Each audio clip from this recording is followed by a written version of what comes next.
Empezamos a dar la clase. Habíamos quedado en el tema de la meteorización y habíamos quedado también en que la meteorización tenía dos orientaciones: la orientación de meteorización física y la orientación de meteorización química. Ok, pero se me vino otra vez a la memoria y hay un personaje llamado Ayelén. Ayelén. Ayelén que Dugarte. No, Ayelén es Duflar. Duflar.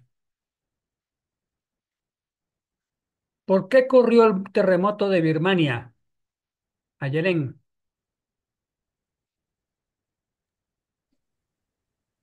No sé, profe.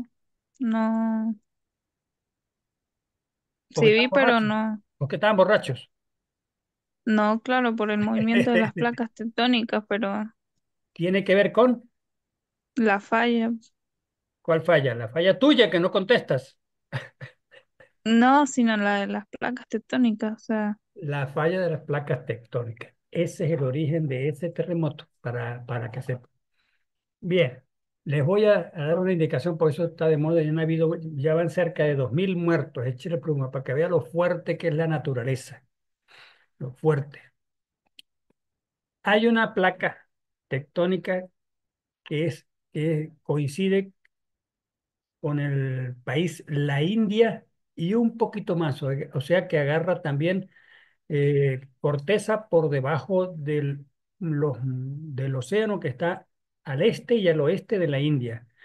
La India, para los que no se acuerdan mucho, tiene forma como de triángulo, y un vértice apunta hacia el sur, un vértice apunta hacia el sur y uno de los catetos o lados opuestos a ese vértice, el cateto o lado opuesto a ese vértice está metido por debajo de la cadena montañosa de los Himalayas.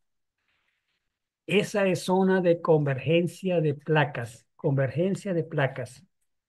Y la India hace las veces de placa oceánica que se mete por debajo o sea, que subduce a la placa continental que tienen los Himalayas.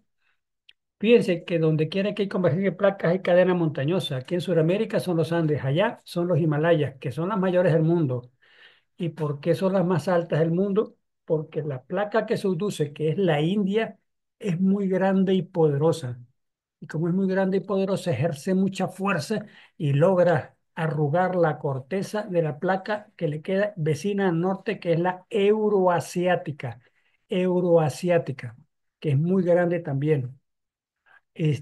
Ellas convergen de sur a norte, no de este a oeste como nuestros Andes, sino de sur a norte. Y se mueve a una velocidad promedio, la India, a una velocidad promedio de 2 centímetros anuales, 2 centímetros anuales. Centímetros para nosotros es muy poquito, pero para geología eso es mucho, es muy rápido, les participo. Pero no es que se mueve, es que tiende a moverse. La fuerza con la que se mueve la placa de la India es empujando para que, si no hubiera resistencia por parte de la placa euroasiática, ella se desplazaba 2 centímetros anuales sin ningún esfuerzo. Pero la placa euroasiática le pone resistencia. Entonces, ese esfuerzo de 2 centímetros anuales se contiene y la placa de la India sigue empujando, y ese empuje de 2 centímetros anuales se va acumulando, acumulando, acumulando hasta que la placa euroasiática no puede resistir más, y es cuando se produce el desplazamiento. Y ya que se desplaza según la fuerza que hayan habido, pero la fuerza es para que se mueva 2 centímetros anuales. Pues eso fue lo que se movió. Se rompió esa resistencia que hacía la placa euroasiática y se movió hacia el norte por debajo, o sea, subdujo moviéndose horizontalmente por debajo de la cadena montañosa de los Himalayas. Ya se ha desplazado, para que sepan, desde que hace unos cuantos miles de millones de años que se ha desplazado la India. por debajo de la cuenca de los Himalayas, tiene un desplazamiento horizontal, dije por debajo, en más o menos contacto corteza manto, por ahí, unos 15 kilómetros desde hace unos bojotes de años, pero bojotes de millones de años. Se ha comprobado que tiene un desplazamiento de 15 kilómetros. Lleva muchos millones de años desplazándose, desplazándose, desplazándose, y ya lleva esos 15 kilómetros. Ahorita se fue una continuación de ese movimiento, de ese movimiento.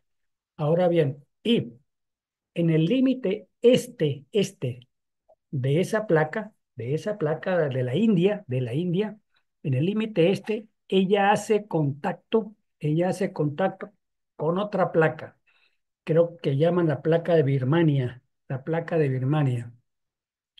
Y ese contacto que la placa de la India hace lateralmente con la de Birmania, el movimiento es lateral, no es de convergencia, no es de divergencia, sino es lateral. Ese ya lo conocen ustedes, pues ya lo hemos visto en la clase.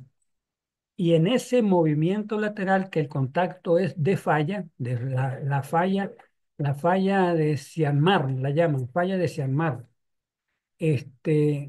Son nombres hindúes por allá. Le pusieron ese nombre. Es rectilínea unos 200 kilómetros en sentido norte-sur.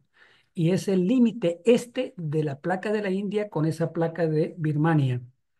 En ese sitio, en los laterales de esa falla que tiene unos 200 kilómetros de largo y es muy rectilínea, ahorita les digo por qué insisto en lo de rectilínea, y en sentido norte-sur, en los alrededores, tanto en los alrededores izquierdos como derechos de la falla esa, es donde estaban instalada la población allí con montones de edificios que leí ayer por los medios de comunicación, que cerca de 2.000 edificios han salido afectados, y afectados que los que no terminaron de caerse por completo, hay que terminar de bajárselo con maquinaria pesada porque ya quedaron inútiles, ya no se pueden reponer. Cerca de 2.000. Había mucha gente concentrada en esos alrededores de esa falla. ¿Por qué? Bueno, como es movimiento lateral, el sitio del desplazamiento, acuérdense, que cuando vimos ese tema les dije que el sitio donde se produce el desprendimiento se llama hipocentro y su proyección vertical hacia la superficie terrestre se llama epicentro. Bueno, el hipocentro de ese terremoto, en la profundidad de esa falla de Myanmar, este, ocurrió a 10 kilómetros de profundidad. 10 kilómetros de profundidad dentro de la corteza no es tanto, no es tanto. Acuérdense que hemos visto donde la corteza es continental por debajo de las grandes cadenas montañosas del mundo, llega a tener más de 100 kilómetros de profundidad, 150, por encima de 150 entra en transición hacia el manto, ¿verdad? Pero este ocurrió en 10 kilómetros de profundidad. Ocurrido eso a esa parte tan superficial, la onda sísmica se transmitió, llegó a la superficie con mucha fuerza, porque la onda sísmica va perdiendo fuerza en la medida que se aleja del hipocentro. Pero 10 kilómetros dentro de la corteza terrestre no es casi nada, no es casi nada. Para nosotros es mucho, pero para el planeta Tierra eso es muy superficial.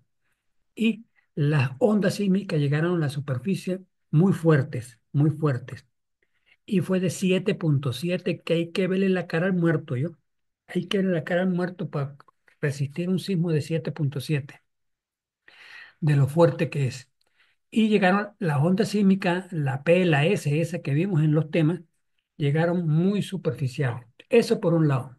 Por otro lado, resulta que y ustedes que van a ser ingenieros, para que se tomen conciencia de eso, yo no sé si ya les dieron esa materia, pero si los que no se las han dado, se las van a dar, que es materia relacionada con estructuras y una que le da el profesor Pedro Rivero que tiene que ver con sismografía, con los sismos, con los sismos para calcular los edificios, hacer cálculos de los edificios de manera que cuando se construyan sean bien reforzados para que resistan esos movimientos sísmicos. Eso se hacen de acuerdo a unas normas que ya el ser humano las hizo. Por ejemplo, si en Mérida ocurren sismos normalmente de 4 grados, por decir algo, entonces hay unas normas para construir edificios que resistan 4 grados sin que se caigan, sin que se dañen.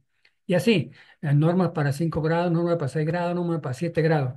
Normas, pues, mientras más agresivo sea el sismo, más fuertes y más restrictivas son las normas, por lo tanto, hay que utilizar más cabilla, más de todas esas cosas para darle más resistencia al edificio y no se caiga.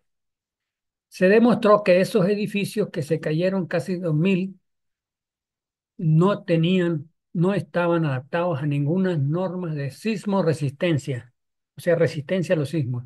No estaban adaptados. Aparte de que las autoridades locales de esas zonas no obligaban a los constructores a que respetaran esas normas, no los obligaban. Entonces eran normas de acuerdo a como les daba la gana de hacerlo y por eso cayó tanto edificio. Eso, por un lado, fueron las causas. Por otro lado, los suelos. No es lo mismo construir sobre rocas y depende también del tipo de roca, ya lo hemos visto, que construir sobre suelo. Ahí casi todos los edificios estaban construidos sobre suelos recientes, bastante recientes, o sea que no estaban bien compactados, bien cementados como para que ofreciera cierta resistencia. Suelos muy recientes y espesos, bastante espesos, de unos cuantos metros de espesor.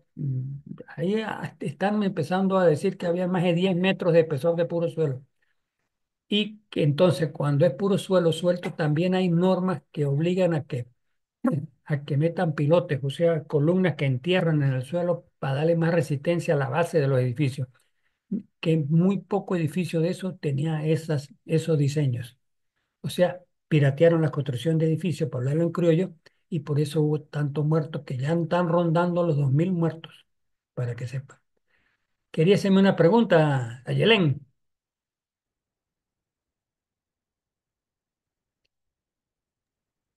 No, profe, así está bien. ¿Está bien? ¿Comprendiste? Sí, Entonces, profe. entonces vamos a preguntarle a Laura. Laura, Laura, Laura. Profe, ¿qué pasó? Aquí estoy. Bueno, contesta la pregunta que te hice. ¿Puede repetirla, profe? Ah, porque no estabas ahí, no estabas ahí. Es- Estaba sirviéndome el desayuno, discúlpeme. si viendo desayuno, estaba viendo la foto del bobo, no, eso es lo que andaba. Bueno, no te pregunto ya más. Ya hice el comentario, que creí que me sentía obligado a hacérselos porque eso es lo que está de moda ahorita y tiene que ver con la materia de ustedes y parte del tema y los temas que ya hemos visto. Fíjese que todo esto era el desastre del terremoto ese encaja dentro de la materia que hemos visto. Bueno, ahora sí, habíamos hablado que entonces estamos hablando primero de eh, estas cosas, voy a echarlos un poquito para atrás, pero los voy a pasar rápido. La meditación mecánica o física, temperaturas muy altas durante el día, muy bajas durante la noche, y esa diferencia entre la más alta y la más baja produce esos cambios producen que la roca al final explote y se disgregue todo. Eso es meditación mecánica o física, ¿verdad? Y tiene que esto cuando baja y durante el día sube por mucho, mucho. Les di un ejemplo el otro día de que hay una diferencia de temperatura entre la más baja y la más alta de hasta 120 grados de diferencia. Esos son los desiertos saharianos y todas esas cosas allá. Eso no es aquí en el trópico, pero allá se produce eso. Y cuando hay mucho tiempo la roca que se mete líquida dentro de las fracturas de la roca y ahí se congela, el agua congelada tiende a aumentar hasta 9 veces su volumen y en ese aumento de volumen de agua congelada amplía las fracturas y ayuda a disgregar la roca, ayuda a disgregar la roca y esta es la pérdida de presión que yo les hablaba el otro día, los túneles que se habían hecho de Caracas a Valencia, Maracay. que de pronto en las paredes se veían muchos abultamientos y la calzada de la carretera comenzaba a sentir una joroba saliente como de los camellos, y es porque la roca cuando está sometida a, voy a decir, a profundidad, que por encima de ella siempre ha habido otros rocas que la comprime, la comprime, la comprime, entonces la roca permanece comprimida, pero cuando usted despeja eso, le quita la roca que comprime y deja eso al aire libre, la roca tiende a restituir su volumen original. No lo restituye totalmente siempre, pero tiende a restituirle. Y en ese proceso de restituir su volumen original, porque ya no tiene presión, entonces tiende a disgregar de esta manera. Tiende a exfoliar. ¿Qué es foliar? Como en franjitas, como en franjas, mire, como en franjas. Y dentro de franjas ya internamente ya se fractura. Todos esos procesos son mecánicos o físicos y disgrega la roca. Disgrega la roca. Quiere decir que esta roca originalmente había sido maciza y fue exfoliada durante esa que tiende a restituir el volumen original por pérdida de la presión a la que tenía sometida miles de años. Esa era la acción del hielo de hielo, que así, aquí ocurría en Pico Bolívar, ya no ocurre, pues ya no hay glaciares, pero ocurría, les aseguro que si nos metiéramos un paseo para allá, encontrábamos rocas de estas que las estoy mostrando aquí.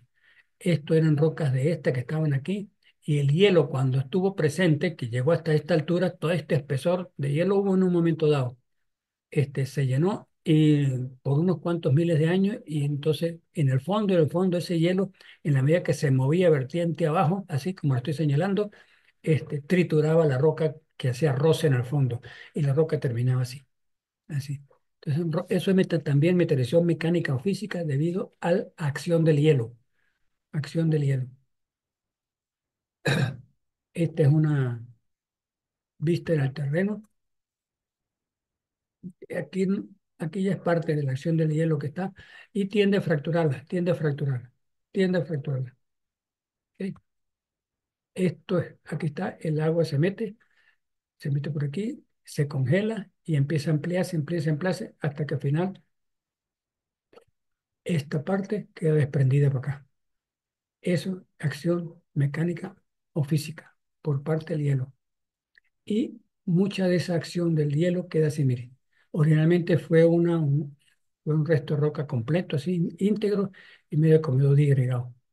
También meteorización mecánica física, aquí está también. Y aquí está pequeña también, con la acción del hielo. Esa acción del hielo, cosas así, podemos ver cerca de arriba de Mucubají, por Mucubají o agarrando para Valera de, de allá el páramo, agarrando la carretera de Valera en los primeros tramos, también podemos ver de esta roca así. Que le está haciendo ahorita, no, ya no hay hielo, pero ahí quedaron las rocas de la acción del pasado. Y esto es la expansión térmica que ya le dije, puede disgregar las rocas comunes en desiertos. Los desiertos ya le dije que podía llegar hasta 30, hasta 120 grados de diferencia entre la más baja, -60, y la más alta, +60. Calentamiento y causa la roca. Muchas veces explosiona, como el cuento que le eché la clase pasada. ¿Ok? Eso es meteorización mecánica o física. Y esto es acción mecánica de las raíces de las plantas, porque las raíces de las plantas tienen acción mecánica y tienen acción química. La acción mecánica es que la raíz se va metiendo por las líneas de fractura como esta, por ejemplo, que son pequeñas líneas de fractura. Aquí está, líneas de fractura de la roca. Esto es una fracturita de la roca, ¿la ven? Que cuando esa fractura llega a la superficie, por ahí se va metiendo la raíz, por ahí se va metiendo la raíz y va ensanchándose como ocurre esto. Y va ampliando la roca hasta que la va tumbando en pedacitos como este está a punto de caerse. La fuerza que ejerce la raíz en la fractura de la roca. Si la roca tiene dos o tres fracturas nada más, se mete por allí la planta, pero no logra fracturar la roca. Pero si hay bastante densidad de fracturas, o sea, hay bastante, se le hace fácil el trabajo a las raíces con el tiempo de disgregar la roca en pequeños bloques. Es la acción mecánica. Y adelantándome un poquito a la acción química, acuérdense que esta roca, estas raíces, como todo ser orgánico, nace, crece, y al final muere. Cuando muere esa putrefacción de la raíz, va produciendo estos colores ocres en la superficie de la roca. El color natural de la roca sana es este. Y esto ya está indicando que la roca aquí tiene algunos milímetros de espesor de roca químicamente meteorizada por la acción química de las raíces, por la acción química de las raíces. ¿Ok? Entonces, las raíces de los árboles ejercen acción mecánica y acción química. Aquí está otra vez. Esto ya es propio de la acción mecánica. Propio de la acción mecánica. Esto es granito. Donde lo vean, eso es granito. Cada vez que vea roca así como con granos, eso es granito. Y acuérdense que le dije que el granito se presenta en la superficie siempre polifracturado. Y entonces los raíces de los árboles aprovechan esa fractura y se meten y van disgregando la roca y las van soltando en pedacitos. Eso es meteorización mecánica de ella. Esto es en los ambientes litorales como el nuestro en Venezuela, si las rocas que están en contacto con el mar, en el contacto entre el continente y el mar, las rocas que están en ese contacto están muy fracturadas o poco fracturadas, lo que sea, pero que haya fracturas, el agua de mar se mete allí porque las olas siempre están golpeando esa roca. El oleaje siempre hace que se meta agua, choque contra las rocas, que ayuda también a disgregarlas. Ese golpeteo de las olas ayuda a disgregarlas con el tiempo, dependiendo si la roca es muy fuerte o es una roca débil. Por ejemplo, si tuviéramos lutitas allí, eso barría con ella esas olas en poco tiempo. Pero si tenemos neises, no, ahí pasan años y años golpeando las olas que no termina de tumbarlas.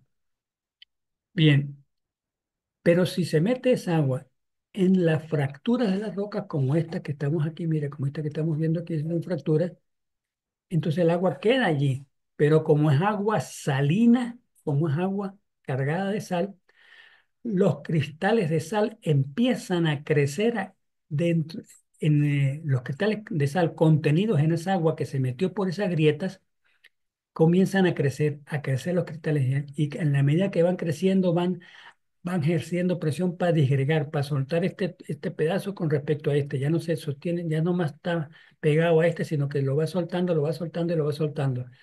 Eso es el crecimiento de los cristales en contacto con aguas de mar u océanos, agua salina. Dentro de esa fisura, los cristales de sal van creciendo, van creciendo. Sobre todo como cuando se trata de climas cálidos y húmedos como el nuestro, como el venezolano, le hablo a diferencia del norte, Groenlandia en el norte, que es un clima frío. Aquí esos cristales crecen a mayor velocidad en nuestras zonas que en las zonas templadas. Por lo tanto, ayudan aquí a disgregar más la roca mecánicamente. Mecánicamente, o sea, meteorización mecánica o física. Pero ellas también van ejerciendo función dependiendo del tipo de roca donde trabajan. Hablo de las aguas marinas, de las aguas marinas. La acción de la sal, por ejemplo, si la roca es calcárea, si tiene calcita, la sal ayuda a disolver la calcita, ayuda a disolverla, entonces ya entra eso dentro del campo de la meteorización química. O sea que la sal también, aparte de trabajar mecánicamente, también trabaja químicamente y van produciendo estos huecos que están aquí, los van produciendo. Eh, Las aguas salinas van trabajando la roca, las van trabajando tanto mecánicamente como químicamente. Mecánicamente por aumento del tamaño de sus cristales y químicamente por disolución, dependiendo sí del tipo de roca, porque las rocas que no tienen calcita no se dejan disolver. Esto Esto es otra de la misma amplitud térmica, ¿no? De la misma amplitud térmica. Mire cómo esto era una sola unidad y con las variaciones tan bruscas de temperatura, muy alta temperatura y baja temperatura, mire, como la fractura. Esto no lo ocasionó ningún hombre, ningún ser humano con martillo, nada. Esto fue solo, mire, aquí hay otra aquí, se va disgregando, se van disgregando químicamente. Y por eso se ve tanto resto de roca suelto tirado por ahí, mire, porque se han desprendido. Producto del fracturamiento de la roca. Eso aquí en Venezuela, tenemos producto de eso solamente en nuestros altos Andes. Altos Andes. Aquí en Mérida y sus alrededores no hay. en la ciudad. Y sus alrededores no hay. Arriba es que hay, arriba en Alto Páramo. Bien, para que exista la meteorización química, o sea, descomposición de la roca, el trabajo del sol es muy clave. Trabajo del sol y el trabajo de la lluvia, el agua de lluvia, o el agua de los ríos que vayan bajando, o el agua. Les está explicando que pasando a la meteorización química, ahora hay menos estudiantes. Este, el sol y el agua son los actores principales, saliéndonos ya de la meteorización mecánica o física, que ya saben que se disgrega, pero los pedacitos pequeños disgregados pueden estar sanos químicamente, simplemente que la roca se partió se multifracturó y se partió y se disgregó, pero todos los pedacitos pueden estar sanos, pueden. Mientras que la meteorización química ya desaparece la roca como roca con el tiempo y deja de ser tal y pasa a ser suelo, pasa a ser suelo. El llamado suelo residual. Suelo residual es, para llamarlo vulgarmente, la tierra queda resultante de la descomposición total de lo que antes era roca. ¿Ok? Y no es lo mismo fundar una torre de alta tensión, por poner un ejemplo de una obra de ingeniería, sobre una roca firme, sana, que ponerla sobre la misma roca que tenga por lo menos 30 40 centímetros de roca descompuesta químicamente. O sea, usted va a construirla es sobre suelo y no sobre roca. Entonces tiene que tomar otras previsiones diferentes, aún siendo la misma roca. Por eso es que este tema es muy importante, el de la meteorización, porque no es lo mismo comportamiento roca sana que roca alterada. Y en esto, el sol ya le dije que es uno de los principales. Creo que les había hablado algo en la clase pasada. La vertiente de Solana es esta. Solana, así como está escrito aquí. Voy a aumentarle un poquito de tamaño. Solana. La vertiente de Solana es la que está expuesta al sol de todas las mañanas. Al sol de todas las mañanas. Porque el sol durante la mañana, los rayos solares son más fuertes que por la tarde. Son más fuertes que por la tarde. Entonces puede estar esta montaña compuesta de un solo tipo de roca, toda la montaña, que las rocas que están en vertiente de Solana están profundamente más alteradas químicamente y estas de Umbría como sinónimo de sombra, están más están más sanas, no están descompuestas y por eso se dan el lujo y aquí el señor que hizo este gráfico, por eso lo hizo escalonado porque se da el lujo de que la roca quede escalonada y no se va descomponiendo como esta. Aquí antes había escalones que fueron meteorizándose y erosionándose, ¿no? Entonces ya hay zonas donde los escalones desaparecieron por meteorización. Y aquí queda un remanente de lo que era antes un escalón. Entonces, aún siendo la misma roca. Entonces, no es lo mismo meter un corte para una carretera aquí, un corte, que un corte para una carretera aquí, aún siendo la misma roca. Aquí usted puede hacer lujo, dependiendo del tipo de roca, que el talud de corte quede así, vertical, así como este, y alto. Puede hacer lujo. Pero en este sitio, si usted va, que es la misma roca, si va a hacer la misma carretera y le va a caer un talud alto, ya tiene que terraciarlo así, terraciarlo. Tiene que terraciarlo para poder que no se le caiga y se le mantenga. Aquí no hay necesidad de terraciarlo, sino un solo corte por arriba. ¿Ok? Fíjese que la misma roca, dependiendo de dónde está, obliga al ingeniero a cortar de manera diferente. ¿Ok? Esa es acción del sol. Aquí también, mire, aquí repite la acción de Solana, degradada la ladera y aquí está escalonada. Se mantienen las estructuras originales. Estas estructuras escalonadas, ya que aparecen estos gráficos así, me permite darles un posible causa por los cuales eso está escalonado. Y ya hemos visto de eso. Este escalón aquí, este primer escalón aquí, la base del escalón aquí, que es donde estoy poniendo la punta de la flechita, una raya de aquí para abajo, una raya, le ponemos una raya y es falla geológica, que este lado se levantó o este se hundió para acá, o este subió o este bajó. ¿Ok? Entonces son fallas verticales, pues, que producen los escalones. Así, una fallita, otra fallita, otra fallita, otra fallita. Es muy común aquí en los Andes. Es muy común aquí en los Andes. Creo que vamos a hacer una parada en la salida de campo donde les voy a mostrar eso. Eso está cerca de Las González. ¿Ok? Bien. Meditación química. Resulta de un cambio en el ambiente químico, ya que las rocas formadas en condiciones de mayores presiones y temperaturas y en ausencia del aire se vuelven inestables al volverse en contacto con la atmósfera. El agua, oxígeno y dióxido de carbono atacan a los minerales que componen la roca. Y las reacciones son exotérmicas, o sea, son en la superficie, por eso es exo, superficialmente. Los productos más solubles se eliminan, los más solubles son los que tienen calcita, por ejemplo, son los más solubles. Se eliminan por disolución, dejando un residuo rico en constituyentes menos solubles. En los huecos, eso que les mostré hace rato, la acción de las sales. La estructura da origen a los compuestos, la formación profundamente de los minerales. O sea, ya la roca física y químicamente y desde el punto de vista de resistencia no se va comportando igual en la medida que va descomponiéndose. No se va comportando igual. Bueno, el temperismo químico es lo mismo, la meterización química, lo complejo intemperismo, que los principales componentes de la acción de la meteorización química, ya le dije, son la acción de los rayos solares y el agua. No son los únicos, porque ya hace rato les mostré las raíces de las plantas tienen acción química también, que van, en la medida que se va descomponiendo, esos componentes químicos que tienen las raíces de las plantas van interactuando con los elementos químicos de los minerales de la roca y van produciendo reacciones químicas que ayudan a descomponer la roca. Bien, uno de los principales procesos de descomposición química de las rocas, o sea, meteorización química, es la disolución o corrosión. Es un proceso físico que consiste en la disociación de las moléculas de iones en iones gracias a un agente disolvente, en nuestro caso, el agua.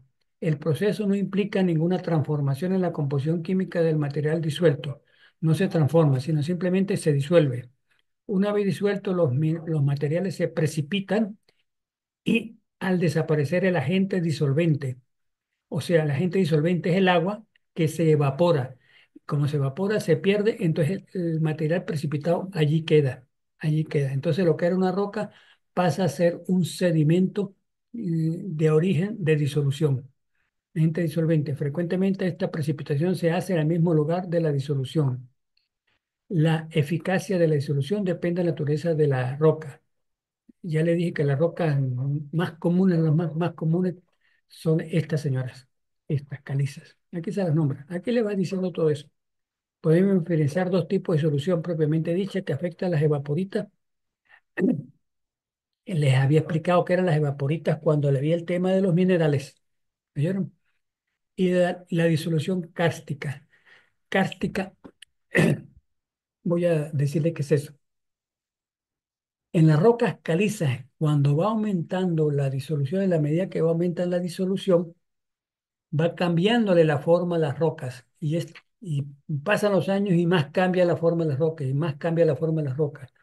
Y al final quedan unas formas de relieve por tanto cambio, por tanto que se ha disuelto, que la roca que queda sin disolverse ya presenta columnas, columnas salientes, columnas entrantes, formas, todo eso. Ese paisaje con esas formas que quedan como residuos de lo material que no resistió a la disolución es lo que se llama paisaje de kárstico. Y la disolución kárstica da lugar a ese paisaje de karst. Creo que más adelante hay fotografía de ese paisaje, con las rocas carbonatadas. En Venezuela hay algo de karst, en Margarita hay, en las islas nuestras hay karst, y yo no vi paisaje de karst en el estado Sucre. No lo vi, no lo vi, pero puede haber, porque yo no pasé por todo el estado Sucre, sino estuve visitando parte de él. Es posible que haya paisajes de Carsa allá en Sucre también. Bueno, cuando les muestre las fotos va a quedar mejor que no dejen de leer estas cosas porque eso es materia de comprensión y puede ir para examen. Esto es la disolución de las rocas. ¿Ve cómo las va disolviendo? Ya las rocas antes eran una forma maciza toda y ahora está llena de huecos como si fueran esponjas. Eso es ya esto ya denota un paisaje de karst. Esto ya denota un paisaje de karst.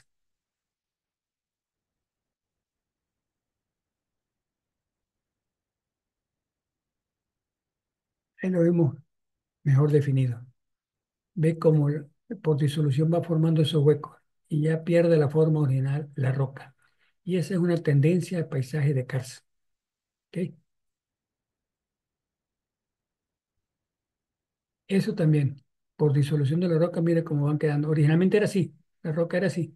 Como esta zona no fue atacada, aquí sí, mire cómo va cambiando la roca.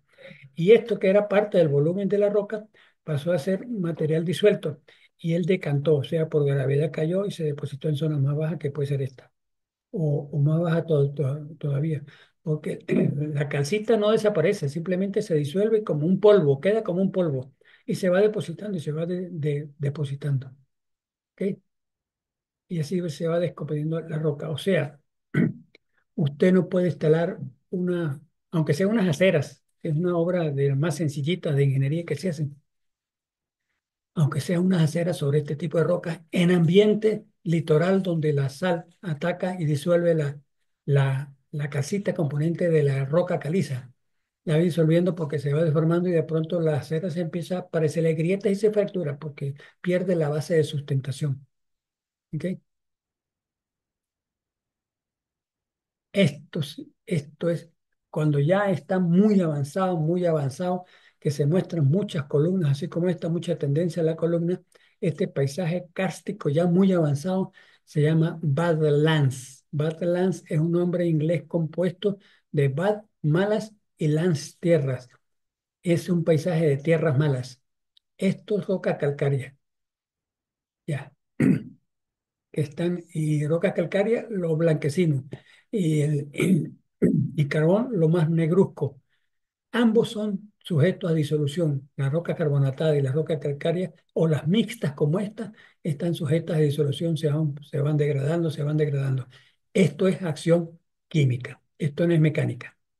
Esto no es acción química. Acción química sí es. Bueno, ya vimos la disolución como uno de los procesos de alteración de la roca, de meteorización, de descomposición, descoñetamiento, para hablar en criollo. La oxidación, segundo proceso, se produce al reaccionar algunos minerales con el oxígeno atmosférico, el oxígeno. Ya no le pongamos atención a que es material calcáreo o no, sino cualquier tipo de elemento químico dando respuesta a la presencia de oxígeno puede dar lugar a la oxidación. Se forman nuevos minerales con elementos en uno o más estados oxidados, mayor carga positiva. La oxidación, que es cuando la roca muestra los colores ocre, como este. Esto es aquí en la Guayana venezolana, para que sepan. Son fotos de la Guayana venezolana. Por la forma de las rocas, que son macizas, así grandes, redondeadas, quiere decir que se han meteorizado, entonces las formas de aristas como estas se han ido perdiendo, se han ido perdiendo y se han ido redondeando, se han ido redondeando. Pero como le ven cierto tono blanquecino, por ejemplo, a esta aquí, quiere decir que el manto de oxidación, o sea, la capita, la capa de oxidación no es tan gruesa, no es tan gruesa. Puede tener aquí varios centímetros, 3, 4, 5 centímetros de espesor. Estamos hablando apenas de centímetros. Aquí está, mire, aquí está. Esto es clarito. Se ve que la roca clara es más sana, más sana. Y esta franja oscura es la roca meteorizada. Entonces tiene poco espesor. Tiene poco espesor. Está meteorizada superficialmente, pero siendo un clima como el de Guayana venezolana, que les he dicho en las clases que son de los más cálidos y húmedos del planeta, ¿por qué esta roca apenas tiene pocos centímetros de espesor de meteorizada cuando debiera estar toda meteorizada?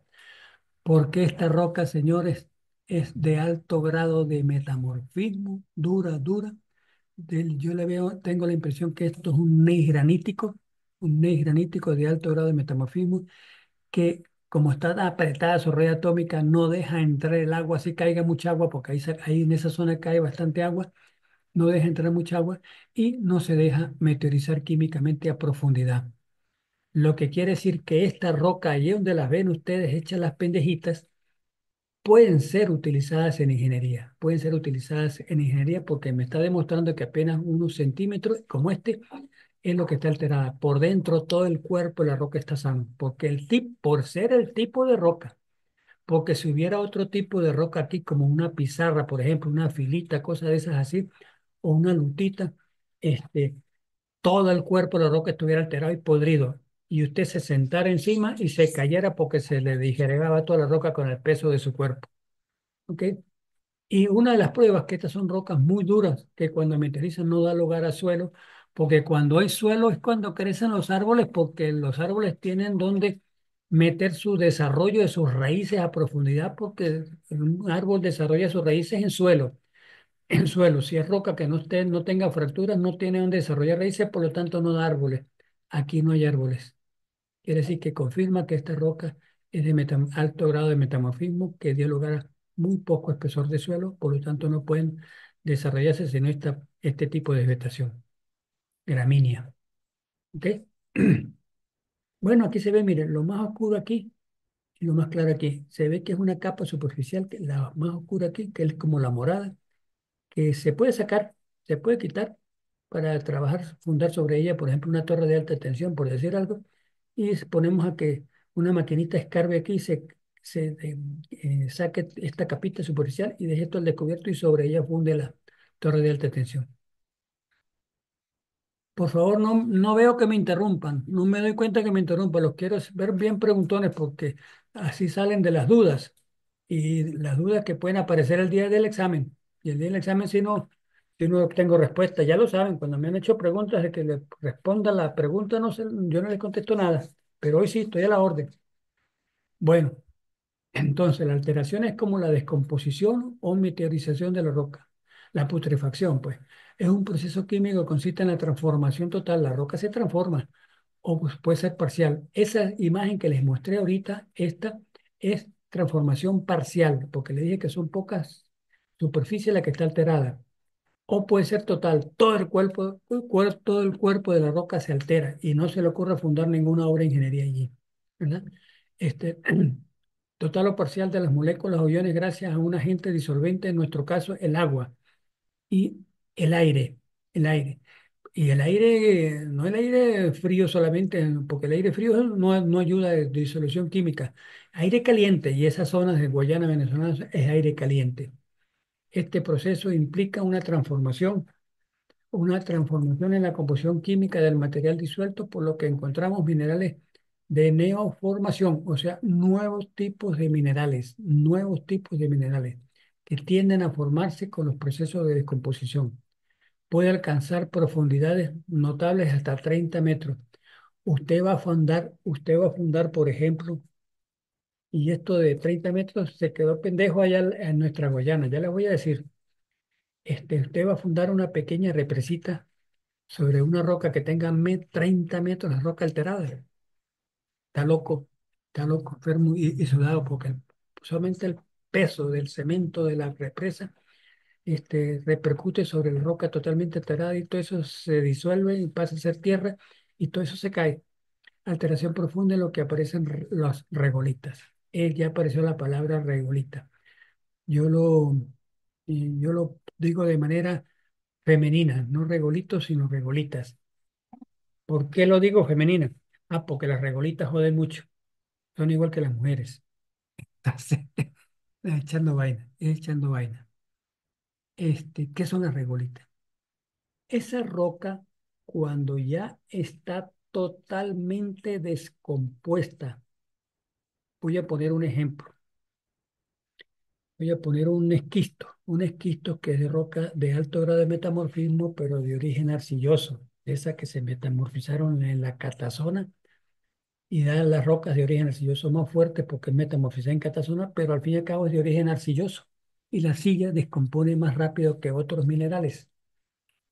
Entonces, si tenemos una regolita en el Vigía, por ejemplo, que es de las zonas al norte del Orinoco, donde más llueve y hace calor, este,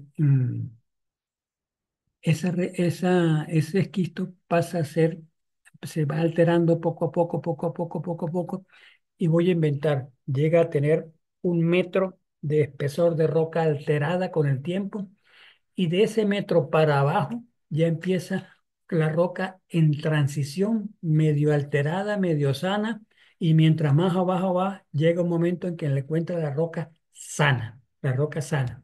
O sea, haciendo un perfil de la roca en esas zonas donde se meteoriza, como en el Vigía, encontramos haciendo un perfil roca sana, roca semidescompuesta, roca bien descompuesta, y al final ya no es roca, es suelo. Ese suelo, esa capita de suelo, más la roca semidescompuesta, las dos juntas, súmelas, da lugar a la regolita. Eso es lo conforma la regolita, la regolita. ¿Vale? La capa superficial de la regolita, o sea, la parte más superficial, la que está en contacto con la superficie de la tierra, que es la que uno pisa, donde uno siembra. Ese es lo que se llama suelo agronómico, la de competencia de los agrónomos, que es la que permite la vida vegetal, tanto la natural como la que siembra el ser humano, para agricultura, para lo que sea. Entonces, la parte superficial de la regolita es el suelo agronómico. Esa, esa parte superficial de la regolita, que es el suelo agronómico, es rica en materia orgánica y por eso es de tanto interés para los agrónomos. Pero para el ingeniero civil, lo primero que hay que quitar con la máquina, si se va a hacer una construcción allí, es esa capa. Para el ingeniero civil, lo primero que le estorbe es eso. Lo que es de altísimo interés para el agrónomo es estorboso para el ingeniero civil, porque no se debe construir sobre la superficie de un suelo que sea rico en materia orgánica, porque ayuda a descomponer el cemento y las cabillas. Por eso es que se quita. Por eso es que se quita rápido. Bueno, entonces todo espesor de roca semidescompuesta y totalmente descompuesta es la regolita. No es lo mismo construir en roca sana que en regolita, ¿ok? Y el espesor de regolita depende del tipo de roca y depende del tipo de clima imperante y depende de la exposición a si es zona de solana o es zona de umbría, como ya habíamos visto en esta clase. Todas esas cosas las tiene que tomar en cuenta el ingeniero para tomar la decisión. Y si es un sitio que ya le impusieron que tiene que ser, por ejemplo, las 3 casas rurales que le ordenaron construir allí y se da cuenta que hay regolita y no puede cambiar de sitio porque le ordenaron que fuera allí, entonces usted tiene que tener conocimiento de cómo evolucionó esa regolita, qué tanto espesor tiene, porque para hacer esa casa necesita entonces fundar con columnas que entierre hasta llegar a contacto con la roca sana o por ponerle unas losas horizontales que permitan que se mantengan firmes las casas. O sea, construir obras de ingeniería adicional para reforzar la casa para que no se le caiga.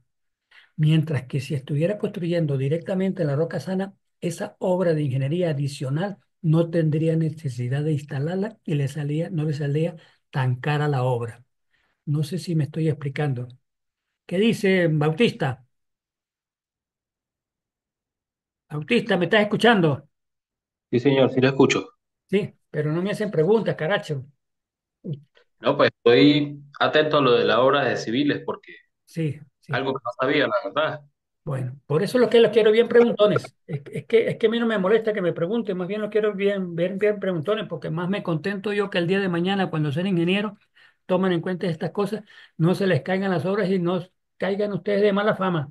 Ah, mira, al ingeniero Bautista se le están cayendo las casas, no le contrate nada. Cosas de esas pueden suceder y han pasado, han pasado, Sí. han pasado. Por eso es que soy tan necio en enseñarles estas cosas. Bien, eso entonces es lo que tiene que ver con la regolita.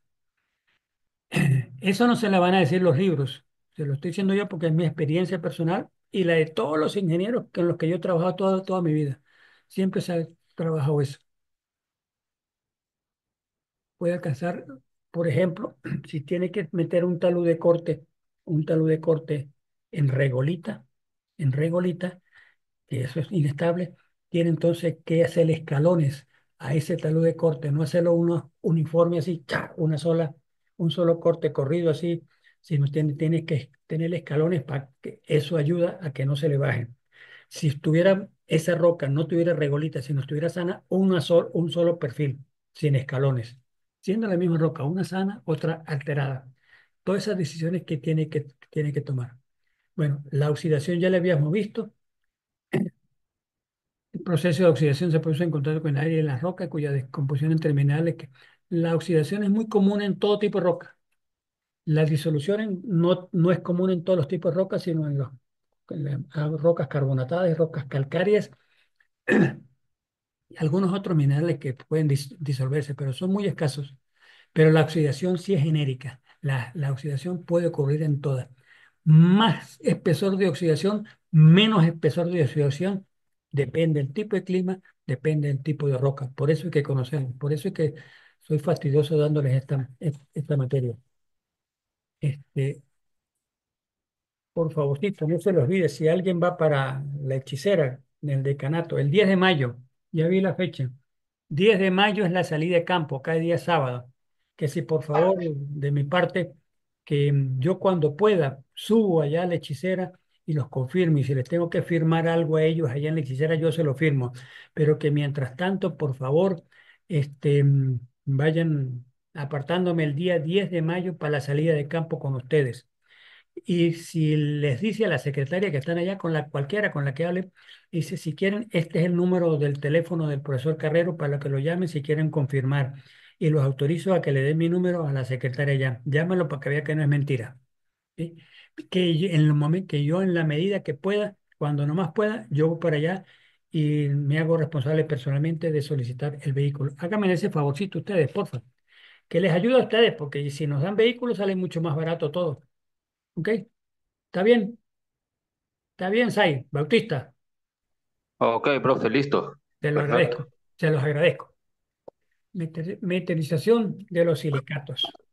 Ya le dije que los silicatos, cuando vimos los minerales, hay varios tipos de silicatos. Todos es la unión de la sílice con otros elementos. Depende de cuáles elementos sean, depende del tipo de unión, da lugar a silicatos más fuertes y resistentes o más débiles y se descomponen con suma facilidad. ¿Ok? O sea, no todos los silicatos, por decir que contiene sílice, son resistentes. No, no. Eso depende con quién se junte, como decimos en criollo. Las malas juntas serán los elementos que se alteran muy rápido o la combinación o las fórmulas químicas que quedan finalmente pueden dar a un silicato que se altere con facilidad o sea muy resistente. El principalísimo y más resistente es el óxido de sílice, que es la unión del oxígeno con la sílice, unión sencilla, sílice-oxígeno, y ese es el más fuerte y más resistente. Mientras que aquí lo estamos viendo, anfíboles y el olivino, no lo pone aquí, pero el olivino son sumamente débiles y son silicatos. Y son silicatos. Los minerales más frecuentes en las rocas son los silicatos, son los más comunes y que más abundan dentro de las rocas. Las proporciones aproximadas de especie mineral en la superficie terrestre son feldespatos, el que viene inmediatamente después del cuarzo. O sea que también es un poquito más débil que el cuarzo, pero está entre los fuertes, los feldespatos. El cuarzo, este es el porcentaje de participación dentro de las rocas estimado en toda la superficie terrestre. Feldespatos ocupan el 30%, el cuarzo 28%, minerales de arcilla y de micas 18%. Esto téngale cuidado, minerales de arcilla y de mica son de los que se alteran, ya son de los débiles, pues. La calcita se disuelve y la dolomita también se disuelve. Estos señores por disolución, estos por descomposición y se oxidan con suma facilidad. Óxidos de hierro el 4%, los piroxenos y los anfíboles y los olivinos el 1% y otros minerales el 10% restante. Los que tienen liberadas las reacciones de meterización pueden lixiviarse fácilmente y quedan retenidos en el residuo. Esto se debe a que las variaciones físico-químicas de la disolución. A continuación se estudiarán otros factores y la incidencia que tienen pues, Esa es la meteorización, los silicatos. Lo que quería decirles es eso. Y lo que dice este aparte es que no todos los silicatos son confiables. No todos los silicatos son confiables. Y como ustedes no son especializados en mineralogía, como no son laboratoristas, pero van a ser los jefes de la obra de ingeniería de cristales, pues saca un resto de roca usted y dice, me la manda para el laboratorio y que el laboratorio me la analice y usted da esa orden, la puede dar y que me mande el porcentaje de participación de los silicatos presentes y me diga cuáles son fuertes y cuáles son débiles, de manera que cuando me lleguen esos resultados, yo tomo la decisión si hago o no hago la obra allí. Usted no es el que la analiza, pero usted da la orden, tiene que dar esa orden. ¿Ok? Bien, productos del intemperismo químico de los silicatos, productos del intemperismo químico. Cuarzo, ya le dije que es el más fuerte. Aquí va hablando, y el último es el olivino, mire, el más débil. Aquí está, aquí está la esposa de cualquiera de ustedes cuando se casen. Y aquí están ustedes. Este pasa a ser la esposa y este pasa a ser, el pendejo. Chito, tengo que hablar en voz baja para que no me escuchen. No se ría, Laura, no se ría. No, se está riendo del profe allí. Cuarzo, esta es la fórmula, la unión sencilla sílice-oxígeno, minerales granos de cuarzo. Por lo generalmente son lechosos, de colores blancuzcos. Algo de sílice en solución, producto de descomposición importante. Albita, anortita, plagioclasa sódica, aquí está su fórmula. Arcilla, da lugar a arcilla, cuarzo finalmente dividido.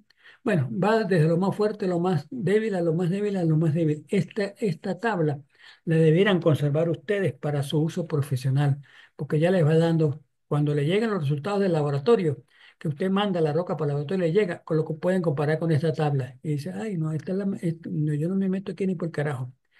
La buena noticia es que esta señora, esta y todas las de ellas, son poco abundantes y se encuentran con ellas en poco. Y hay algunos sitios donde está presente y las vamos a ver en campo, que el clima allí es cálido y seco, seco, no, casi no llueve, entonces no interviene el agua como elemento de descomposición, entonces el condenado olivino se mantiene hasta cierto punto fresco. Por eso le dije que también depende del tipo de clima. Esta es la regolita, la regolita. El término general utilizado para designar la capa de materiales no consolidados, alterados, como fragmentos de roca y granos minerales que descansa sobre una roca inalterada, ¿ves? O sea, la roca sana, que le dije yo que está en profundidad, inalterada. Y después todo lo de ahí para arriba, en semidescompuesto y descompuesto, es la famosa regolita, o regolito, como me la quieren poner. Bueno, gráfico de la regolita. Sustrato rocoso, o sea, la roca que está debajo, independientemente de qué tipo de roca sea, ¿verdad? Después empieza de ahí para arriba, y esta es la superficie. Estas profundidades, roca sana, y esta es la superficie, roca alterada. Aquí está ya la roca empieza a presentar fracturas. Estas líneas de fractura no siempre son fracturas, fracturas. Acuérdense que vimos las rocas sedimentarias que tienen planos de estratificación. Esto pudieran ser planos de estratificación si son paralelos entre sí, ¿verdad? Pero son sitios por donde el agua penetra. Entre plano y plano, ahí ya le dije, el, el- entre estrato y estrato está el plano y por el plano entra el agua.